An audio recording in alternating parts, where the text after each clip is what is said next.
conditions steeped in judgment and backhanded compliments. Crystal glasses clinked as my sister Victoria held court, her diamond bracelet catching the light with every dramatic gesture. And then, she announced to our parents, Sterling Corp's stock jumped another 20% after my proposal. The board practically begged me to take over as CFO.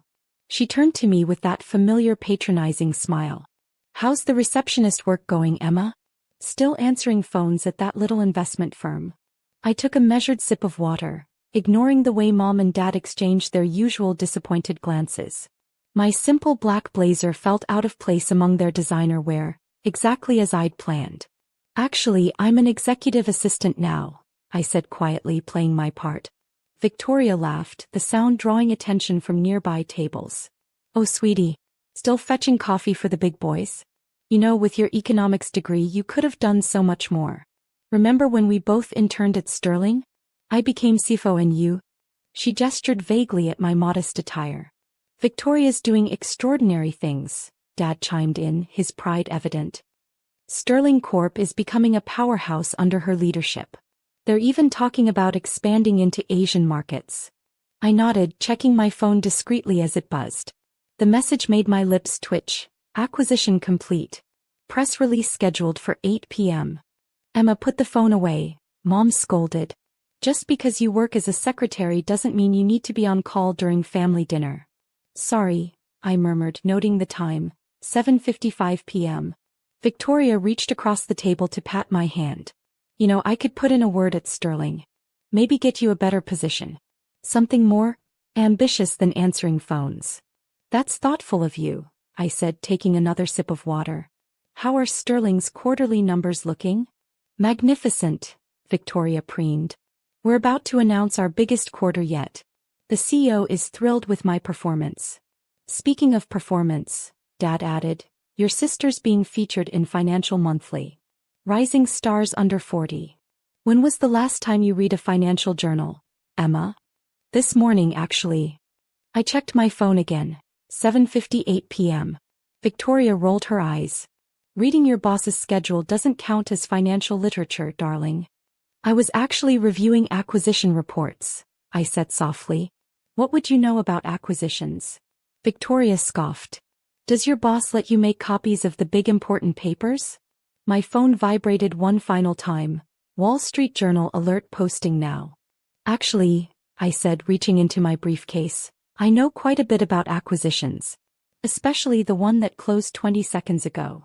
Emma, Mom sighed, please don't make up stories to compete with your sister. I pulled out a thick manila envelope just as Victoria's phone chimed. She glanced at it, then froze, her perfectly manicured hand shaking slightly. That's impossible, she whispered, staring at her screen. What is it? Dad asked, reaching for his own phone. The Wall Street Journal, Victoria said, voice trembling. It says Atlantic Global just acquired Sterling Corporation. But that's impossible. We would have known. Check the CEO's name, I suggested quietly, sliding the envelope across the table. Victoria's eyes widened as she read aloud. Atlantic Global CEO Emma Evans, 32, becomes youngest female banking chief to complete a major acquisition. The crystal glasses rattled as her hand hit the table. Your new boss, I finished, opening the envelope. Actually, former boss. Your termination papers are right here. Effective immediately. The silence at our table felt like a vacuum, broken only by the distant clink of silverware from other diners. Victoria's face had gone from shocked white to furious red as she frantically scrolled through news alerts on her phone. Atlantic Global. Dad muttered, adjusting his glasses as he read. Largest private banking acquisition of the year, $8.2 billion deal. Spearheaded by CEO Emma Evans. His head snapped up. Emma. I straightened my simple black blazer. Armani, though they'd never noticed. Remember when Victoria got promoted to CFO at Sterling? That same month, I became the youngest board member at Atlantic Global. Last year, I became CEO. But you're a secretary, Mom stammered, wine glass frozen halfway to her lips. No, I corrected gently. I was evaluating Sterling's operations personally. Best way to assess a company is from the inside. I turned to Victoria. Your employees are quite chatty around the coffee girl. Especially about creative accounting and inflated quarterly reports.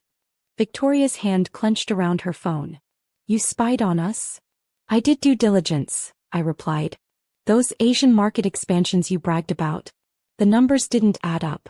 Neither did your last 3 quarterly reports. How dare you, Victoria hissed.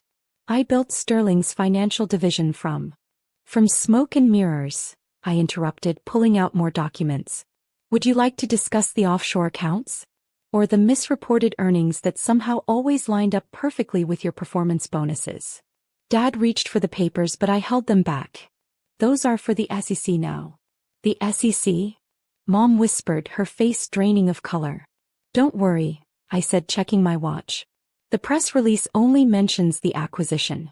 The fraud investigation will be quieter. Victoria stood up so abruptly her chair scraped across the floor. You can't do this to me. I'm your sister. Sit down, I said softly. You're making a scene. A scene. She laughed hysterically. You just destroyed my career. You destroyed your career, I corrected. I'm just cleaning up the mess. Though I must admit, I added, allowing myself a small smile, buying your company was particularly satisfying. Emma, Dad started, his authoritative tone falling flat. Surely there's some way to. The deal is done, I cut in. Sterling Corp is now part of Atlantic Global. And Victoria's creative accounting methods are being reviewed by our forensic team. My phone buzzed again. The board meeting starts in an hour, my actual assistant texted. Victoria sank back into her chair, mascara smudging as tears formed. How long, she whispered. How long have you been planning this? I thought about all the family dinners I'd sat through listening to her boasts. The Christmas parties where she'd mockingly offered me entry-level positions. The countless times she'd reminded everyone that she was the successful sister. Remember 5 years ago, I said, when you told the entire family I was wasting my potential as a bank teller? I was actually closing my first billion-dollar acquisition that week. Mom's wine glass tipped over, spreading red across the white tablecloth like blood. All this time, you were running a major bank? The 3rd largest private banking group in the country, I confirmed. Though after today's acquisition, we'll be moving up to 2nd. The maitre d' approached our table looking concerned at the spreading wine stain. I handed him my black card, the one Victoria had always mocked as corporate expense account. Dinner's on me, I said, standing up. Consider it a severance package. 3 days after the family dinner, I stood in my corner office on the 60th floor of Atlantic Global Tower, watching Manhattan's skyline glitter in the morning sun. The Wall Street Journal sat on my desk, our acquisition of Sterling making front-page news. Banking's silent queen. How Emma Evans built a financial empire in secret. A soft knock interrupted my thoughts. Ms. Evans? Your sister is here. Victoria entered, looking drastically different from the polished CFO of last week. Her designer suit was replaced by casual wear, her perfect makeup absent. Security cleared me up, she said quietly. Though I guess my credentials are worthless now. I gestured to the leather chairs facing my desk. The forensic audit is complete. And? Her voice trembled slightly. We found everything, I said, pulling out a file. The manipulated earnings reports. The offshore accounts. The kickbacks from Asian investors. I closed the folder. The SEC is very interested. Victoria's shoulders slumped. Are you pressing charges? That depends, I replied, sitting behind my desk. I'm prepared to handle this internally, if you cooperate fully with our investigation and return all improper bonuses. You're protecting me? She looked up, confused. Why? I studied her for a moment. Because watching you destroy yourself wouldn't be satisfying. This way you get to live with knowing how badly you underestimated me. My phone buzzed. The Asian markets were opening. Victoria noticed the alert and laughed bitterly. All those times I bragged about Sterling's global reach, she said. Meanwhile, you were actually running a worldwide financial empire. She gestured around the vast office. How did none of us know? You never asked, I said simply. You were too busy telling everyone how I'd failed. How I was just a secretary. It never occurred to you that I might be something more. Mom and Dad haven't stopped crying, she said. Dad's golf buddies keep asking about the secret billionaire daughter they never knew about. Karma's interesting that way, I observed, standing to pour 2 glasses of water. Would you like to know when I decided to buy Sterling? She took the offered glass. When? Last Christmas. You announced your promotion to CFO by giving me a book called Moving Up from the Reception Desk. I smiled slightly. I was in the middle of negotiating a merger with Swiss Global Bank. Victoria's hand shook, water splashing slightly. I remember. You said you had to leave early for a staff meeting. Board meeting in Geneva, I corrected. I closed the deal at midnight and was back for Christmas dinner the next day. You spent the entire meal explaining basic finance terms to me. A fresh tear slid down her cheek. I was so horrible to you. You were, I agreed. But now you have a choice. Sign the cooperation agreement, return the money and start over. Or face the SEC investigation alone. She stared at the document I slid across the desk. What happens to me after I sign? You'll be barred from C-suite positions for 5 years, I said. But I've arranged a position at our Singapore office. Middle management. A chance to earn real success this time. Why would you help me at all? I walked to the window, looking out at the empire I'd built. Because true power isn't about destruction, Victoria. It's about having the ability to destroy someone and choosing not to. My phone buzzed again. The morning board meeting was starting. Victoria stood, clutching the signed agreement. I'll never underestimate you again, she said softly. No, I agreed. You won't. As she left, I adjusted my simple black blazer, the same one they'd dismissed as cheap at dinner. My assistant entered with the morning reports. The Sterling transition is proceeding ahead of schedule, she reported. And the family banking details you requested? I smiled slightly. Move their accounts to our premium service.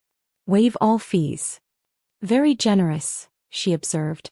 No, I corrected, picking up the Wall Street Journal with my photo on the cover. Just good business. After all, success isn't just about making money, it's about earning respect. Through the glass walls, I watched Victoria walk to the elevators, her head bowed. Sometimes the biggest victory isn't in crushing your opponents, but in rising so far above them that they're forced to look up to you. The morning sun caught my nameplate. Emma Evans, C. Atlantic Global Banking. Below it sat a small frame, the only personal item in my office. Inside was a worn business card. Emma Evans, Reception Desk.